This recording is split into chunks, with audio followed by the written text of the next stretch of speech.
TV Menorá apresenta Janela do Céu. Inicia na TV Menorá um programa com entrevistas. Janela do Céu. Boa noite, estamos iniciando mais um programa no Janela do Céu e hoje estamos aqui no Estúdio Moriá, como vocês podem ver.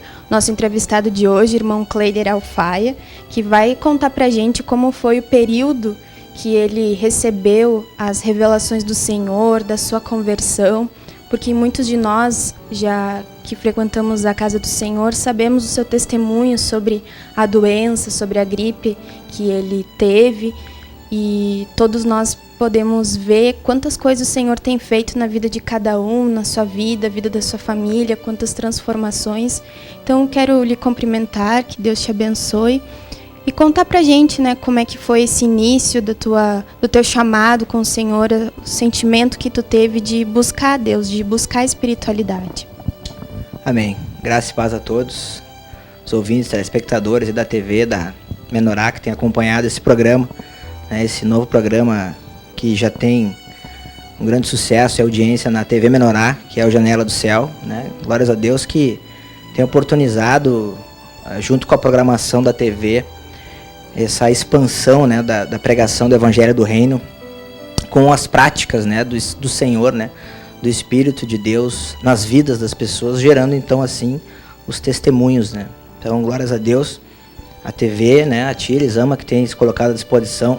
A gente sabe que requer assim um empenho, né, uma disposição, um despointe muito grande. Isso tem um desgaste, uma sobrecarga a nível espiritual também. Então, glória a Deus que Deus aí te tocou para estar fazendo esse trabalho aí junto da TV e que siga em nome de Jesus, né, firme, porque realmente nessa caminhada, né, dessa busca pela palavra, né, na minha vida, eu jamais, né, como fui pensado, né, como diz do mundo, eu jamais teria entrado numa igreja, né, e na realidade Deus me proporcionou num arranjo na minha vida em que eu estava num momento muito difícil, né, vivendo um deserto muito intenso, né. Eu vinha de uma falência, né, de uma empresa em que se formou no meio de um MBA em marketing, né, na Fundação Getúlio Vargas, e ali se constituiu então uma empresa e na época eu era diretor de uma franquia de escolas de informática, e então eu tinha a oportunidade de montar computadores e vender computadores já, né, para os próprios alunos, né, que buscavam, né, computadores. Então, naquele tempo, eu, além de trabalhar numa empresa, eu comecei então a montar computadores e a vender computadores. Bom, em um ano assim realmente foi uma ascensão muito grande e a gente teve êxito assim com a empresa. Tudo isso antes de conhecer o Senhor, né? E como eu te dizia assim, né, e para os ouvintes, eu jamais entraria numa igreja. E eu estava vivendo um momento assim que eu achava que tudo eu tinha planejado e que tudo dependia do meu planejamento, né? E que eu estava seguindo os padrões do mundo, né? E dentro desses padrões do mundo, se eu seguisse, né, se eu fizesse as formações certas, o planejamento certo, tudo ia dar certo, né? Então, para que eu ia querer Deus, né? Para que eu ia querer Jesus? Tinha todas as condições naturais para desenvolver o trabalho. Exatamente. Já tinha terminado o colégio, depois eu fui para a faculdade, terminei a faculdade, estava já fazendo um pós-graduação, uma especialização, né? E nesse meio tempo estava tudo concorrendo, né? Mas eu não me dava conta que eu estava sempre correndo atrás do tempo, correndo atrás do dinheiro, vivendo uma vida extremamente infeliz, na realidade, porque o meu tempo era totalmente ocupado com estresse, com preocupações. O dia de hoje ficava pelo dia de amanhã, então eu vivia preocupado, vivia tentando controlar situações, controlar pessoas para que as pessoas vendessem mais, né? No caso de gerenciar equipes de vendas, que era a minha função né, nessa empresa dessas escolas, né? Essas escolas, enfim. E aí surgiu então a oportunidade de vender os computadores, deu tudo certo. A formação dessa empresa foi durante o curso. Então, durante esse curso se viu nome, cores, que deu certo. E de repente deu tudo errado, né? E aí foi assim um tempo, né, de sucesso. Deus permitiu assim para que eu subisse, tivesse condições, né, de ver assim como é bom subir, né, mas como é importante a gente saber perder, né? E até então eu não sabia o que era perder verdadeiramente, assim, né? Dessa forma, eu tive outras experiências antes, né? Mas essa foi a mais forte, assim, porque eu já estava junto com a minha esposa, a gente não tinha casado ainda, mas a gente estava constituindo já uma família.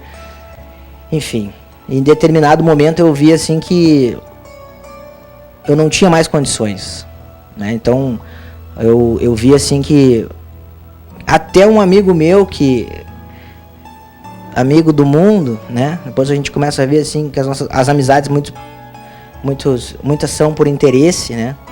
E aí eu fui ver e fui descobrindo que até duplicatas foi emitida no CNPJ contra a minha empresa, como se eu tivesse comprado alguma coisa dele. Eu não comprei nada dele, mas enfim, como a gerente do banco era a mesma, acabou liberando sem uma nota minha e ficou pelo dito e pelo não dito. Daí começou a chegar boleto para eu pagar de uma coisa que eu não tinha comprado, da empresa de um amigo meu, enfim. E aí foi um arranjo maravilhoso, né? Que hoje eu entendo, né, que é maravilhoso, né? Aos olhos naturais do mundo foi uma tragédia horrível, né? E começou a dar tudo errado, né? Porque daí então eu dependia de crédito de distribuidora para poder manter aquela empresa aberta. Daqui a pouco começaram a se protestar os boletos que ele ficou de pagar e não pagou. E aí então os créditos começaram a cair, né? Eu já tinha investido meu capital, o que eu tinha inicial, na expansão, né? E glória a Deus, né? E glória a Deus, porque são nesses momentos que a gente invoca o Senhor, né? E eu não tinha ainda contato com a Bíblia, né? Eu não tinha conhecimento nenhum da palavra, né? O máximo que eu nasci numa família católica, então o máximo que eu ia de vez em quando era na igreja, no domingo, né? Pegava aquela folhinha lá e não entendia nada e repetia o que as pessoas diziam, mas sem entendimento nenhum, né? E na realidade, assim, dentro desse processo de como eu te dizia, assim, de quebrantamento, né? De trabalhar, né, na minha vida, Deus, assim, deu graça de eu me humilhar, né? A ponto de perder todas as coisas, né? A ponto, assim, de não ter mais o carro, porque eu tinha 4 parcelas atrasadas, então o carro já estava indo para a 5ª, para busca e apreensão. Então o carro já tive que entregar praticamente o carro, ainda consegui vender e pegar alguma coisa de volta, que um carro financiado na época tinha, notebook, computador, tudo que tinha possível para vender, né, se vendeu. A única coisa que não vendeu, nem barato nem caro, foi um terreno, né? Um terreno que eu tinha pela metade, estava pago, e a parcela era baixa, em torno de 200 e 300 reais por mês, enfim, dava para pagar ainda, apesar de tudo atrasava um pouco, mas para não perder aquilo eu ainda conseguia, né, recursos para aquilo. Aí eu fui entender depois também por que Deus não permitiu na época vender o terreno, nem torrar o terreno, né? Porque futuramente a gente acabou indo morar lá, né? Acabou depois Deus abençoando, a gente construiu uma casa naquele terreno. Então, como a gente vê, assim, que no meio de um processo de demolição, de destruição, né? É como se fosse um prédio implodindo, assim, aquele prédio que estoura uma bomba e daqui a pouco ele some e vira pó, né? Aquela implosão, assim, o prédio desaba, né? E assim foi a minha vida, de uma hora para outra, né? Mas eu também, hoje eu entendo, né? E inclusive, para esse amigo meu, já liberei perdão e já perdoei, porque eu sei que tudo, na verdade, é um processo de crescimento e desenvolvimento espiritual, que é o que mais vale, né? Mas eu vejo que mesmo no momento difícil, Deus não permitiu vender um terreno, né? Porque Ele sabia que eu ia precisar ali na frente, e que aí sim ia vir a minha filha, que ainda não estava, né? E aí depois ela ia nascer e ia acabar morando naquela casa, e a minha família também, né? Então, dentro desse processo todo, quando a coisa deu uma melhoradinha, assim, depois lá do cúmulo, porque imagina, eu tinha que ir, aí eu voltei, a empresa já tinha quebrado, né? Aí passou mais um ano nessa história, e aí consegui voltar a trabalhar de empregado, graças a Deus saí pela porta da frente, voltei pela porta da frente, e cheguei para aquele cliente que era meu ex-chefe, tinha se tornado meu cliente, e falei, olha, aconteceu isso, e era uma lista que não terminava mais. Tô quebrado, tô devendo, né? E vamos voltar a trabalhar junto? E ele disse, né? Pra já, né? Então, no outro dia já a gente começou a trabalhar junto já de novo. E aí eu ia trabalhar, né? Eu ia trabalhar com uma pastinha, né? E de terno e gravata, né? Eu tinha que trabalhar, eu era gerente comercial, eu tinha que trabalhar de terno e gravata, por ser uma escola de formação profissional, né? Então, inclusive, os vendedores eram chamados, né? E são chamados de orientadores educacionais, então, todos de gravata também, né? E eu quebrado, né? Assim, quebrado, um dinheiro contado pro ônibus, pro dia, pra semana, e naquela época Deus levantou ainda uma bênção, assim, que eu ainda conseguia, eu recebia em torno de R$1.000, R$1.500 de alimentação, de supermercado. Então não faltou nada, né, naquele momento. Mas foram assim 6 meses ou 8 meses, assim, indo trabalhar todos os dias de ônibus, de terno e gravata. E eu tinha que sorrir. Porque se eu não tivesse bem, os vendedores não iam vender, né? Mas que gerente comercial é esse, né? E nem podiam saber da situação real e total, né? Sabiam que eu estava passando por uma situação difícil, né? Porque eles já sabiam que eu tinha virado empresário, daqui a pouco eu voltei a trabalhar, enfim. Então até isso a gente teve um cuidado, assim, para não desmotivar a equipe de vendas, né? E assim Deus deu uma primeira grande moída ali, bem na entrada, né? Porque foi a maneira que eu creio que Deus viu, né? Para que eu pudesse crer, né? Que eu não podia. Essa foi a primeira revelação, assim, que eu vi, da lição que eu tirei desse quebrantamento inicial. É porque eu creio que muitas pessoas acham que tudo está no controle delas. Inclusive, há pouco tempo eu conheci uma pessoa assim, da minha família, que se surpreendeu que eu era cristão e acreditava em Jesus. E que para ela, né, para essa pessoa, tudo estava no controle dela e tudo que acontecia na vida dela era planejado por ela, né? E eu disse assim, olha, eu estou me vendo em ti anos atrás, porque eu também cria nisso, né? E na realidade o que aconteceu é que Deus mostrou para mim, né, na prática, pela dor, né, que nós dependemos de um poder superior, de algo maior, que é Deus, né? E que na cegueira do mundo a gente acaba esquecendo, né? Porque a gente acaba vendo assim só um pouquinho, né? A natureza é perfeita, como está na passagem lá de Mateus 6, né? Quando diz ali que tudo é perfeito, ninguém guarda nada e não falta, né? Então, por que a gente anda ansioso pelas coisas, né?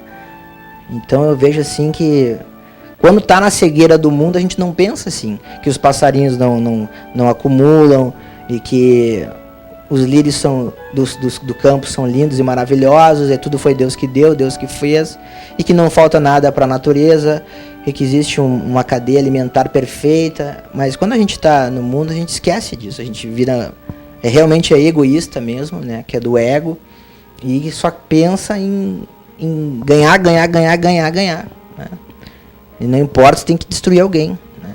E vai, e às vezes isso geralmente ocorre inconscientemente, né?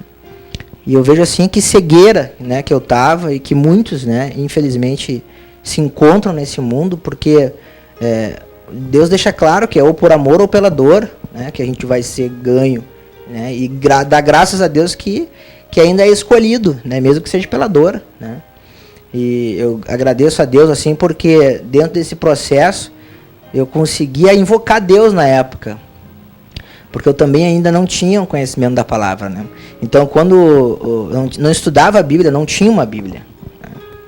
Eu acho que eu tinha um Novo Testamento, aquele cinza, quem não teve um de bolso, aqueles, né? E aí, mas também não lia, né? E aí, determinado, quando deu uma estabilizada, assim, eu disse, tá, e agora? Né? Passou mais um ano, né? Daí eu pensei, bom, eu não posso. Eu sei que por mim, pelo meu braço, vai dar errado. E agora? E aí eu fui pra minha avó, né? E um dia eu comentei com a minha avó, assim, disse, olha, avó, e eu creio que o que eu disse foi um sinal, assim, para que ela me falasse, né?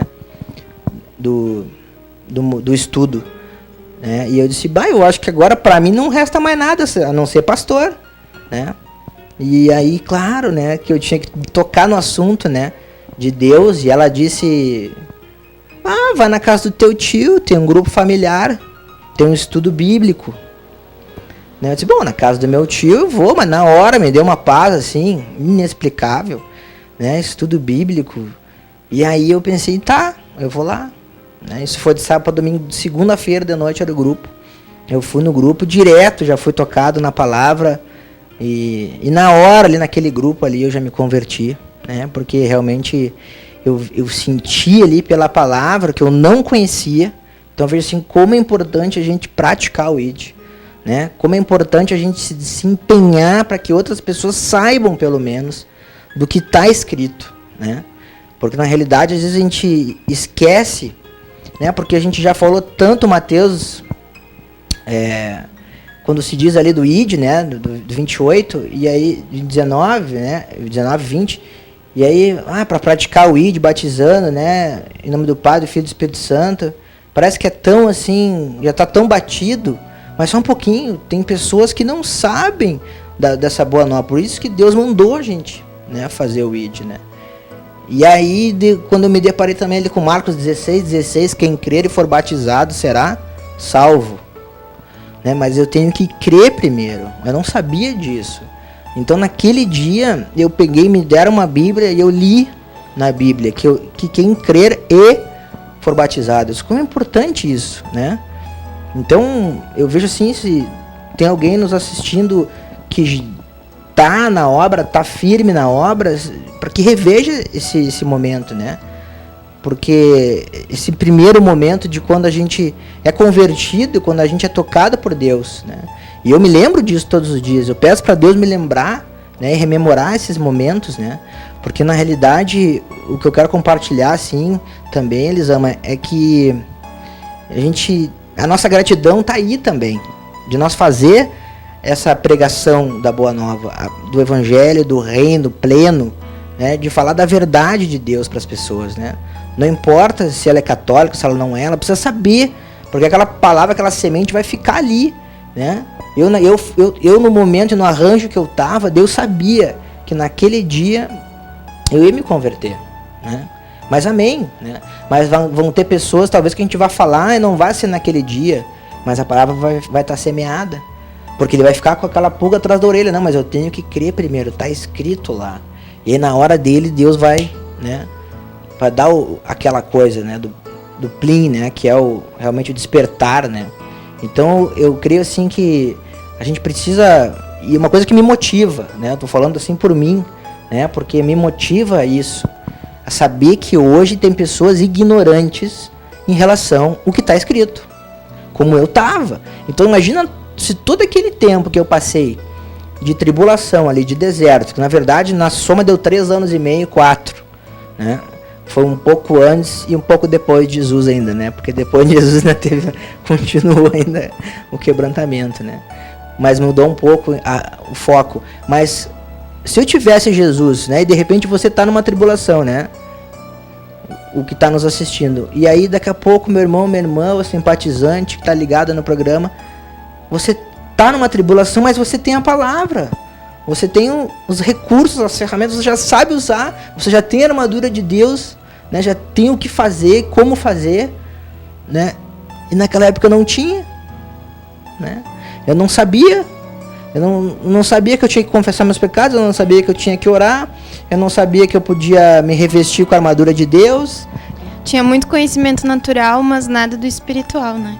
Nada, Elisama. Então, assim, ó, eu vejo, assim, como é importante a gente se agora... Por isso que o Senhor enfatizou, assim, de que a gente venha padecer na carne para que o maior número de pessoas sejam tocados.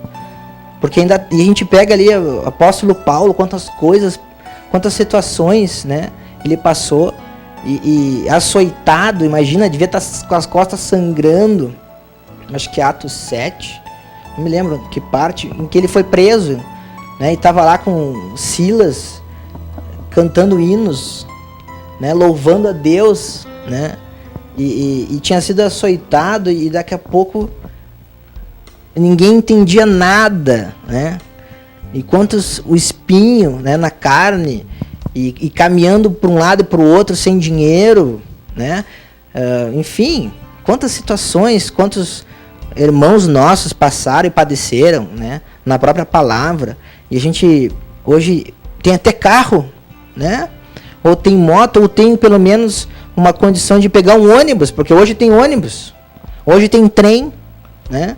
Naquela época não tinha trem, na época, né, dos nossos irmãos e dos profetas ali no Antigo e no Novo Testamento. Agora a gente tem tanto recurso, né, tem pessoas próximas nossas em que a gente tem vergonha de falar de Jesus, tem vergonha de falar de quanto já foi abençoado, né, e isso me toca, né, porque isso me exorta, né, porque às vezes eu também tenho vergonha, às vezes eu também penso, ou às vezes eu estou mal-humorado, né, porque eu também fico mal-humorado, e aí eu estou repreendendo aquilo, mas aí Deus manda, entrega o cartão, né, e aí eu, por obediência, entrego um cartão de oração, e aí já fico mais leve, né, por obediência. Então, dentro desse processo é importante a gente rememorar essas coisas, e foi muito difícil para mim, porque eu fui muito humilhado sem entender, né, porque eu tinha que trabalhar, pegar ônibus durante 8 meses, sem entender o que estava acontecendo, né, e eu dizia, tá, Deus, né, eu criei em Deus, né,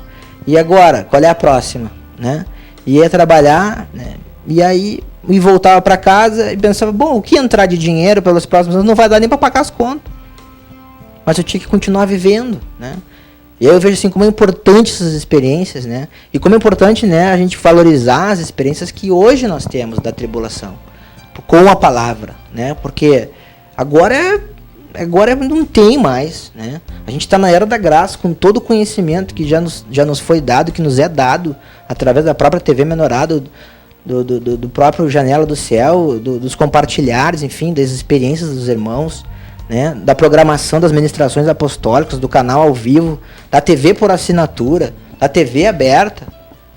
E dentro desse manancial todo de vida, né, eu vejo assim, de crescimento, oportunidade que a gente tem, não dá para murmurar.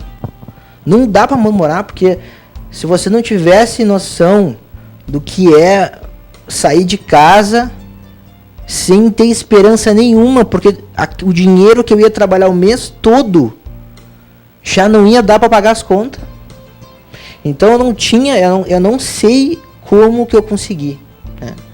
Eu até me emociono assim, porque assim, ó, foi um momento muito difícil, em que Deus me colocou à prova, né? Porque às vezes as pessoas olham hoje, o irmão isso, o irmão aquilo, né? Mas antes de eu conhecer o Senhor, eu passei pelo moedor de carne, né? E na verdade, assim, eu não sei, só o Senhor mesmo, né, para ter dado graça, porque daí as coisas, quando eu tava assim que eu não aguentava mais, né, o Senhor dava uma abençoada, assim, uma amenizada, mas sempre no limite, né? E aí a partir dali, então, daquele estudo bíblico, em que quando as coisas começaram a melhorar, porque daí eu comecei a comer da palavra, comecei a frequentar, né, eu fui preenchido, né, por Cristo, né, e aí eu vi que aquela sede, daquela fome da alma, ela começou a ser saciada pela palavra, algo que eu nunca tinha sentido. Então imagina que hoje tem pessoas no mundo que estão extremamente famintos e não sabem, né, que está ali, que é através de Jesus, que é através da palavra, né? Então é muito egoísmo meu não batalhar para que essas pessoas tenham esse refrigério, essa grande maravilha que no mundo diria a maior sorte, a maior loteria, né, é conhecer Jesus. É verdade, todos nós, né, passamos por esses momentos, né, que Deus ele veio e supriu todo aquele vazio, todas aquelas expectativas que nós tínhamos da vida, e o Senhor foi lá e acabou com toda aquela ansiedade, com todos os medos, e Deus sabe tudo que nós precisamos passar para que a gente aceite essa verdade, porque muitas vezes no momento em que nós estamos muito bem, com a vida financeira estabilizada, com um momento muito bom na nossa vida, geralmente nós ficamos muito resistentes à novidade, né? Então, muitas vezes nós precisamos passar por coisas que quebram o nosso orgulho, nosso racional, né? Para que venhamos abrir o nosso entendimento para a verdade do Senhor. Mas nós vamos fazer um breve intervalo comercial e nós já voltamos, continuando a conversar com o irmão Kleider de tudo aquilo que o Senhor trabalhou e todas as coisas que o Senhor ainda está fazendo. Nós já voltamos. Janela do Céu.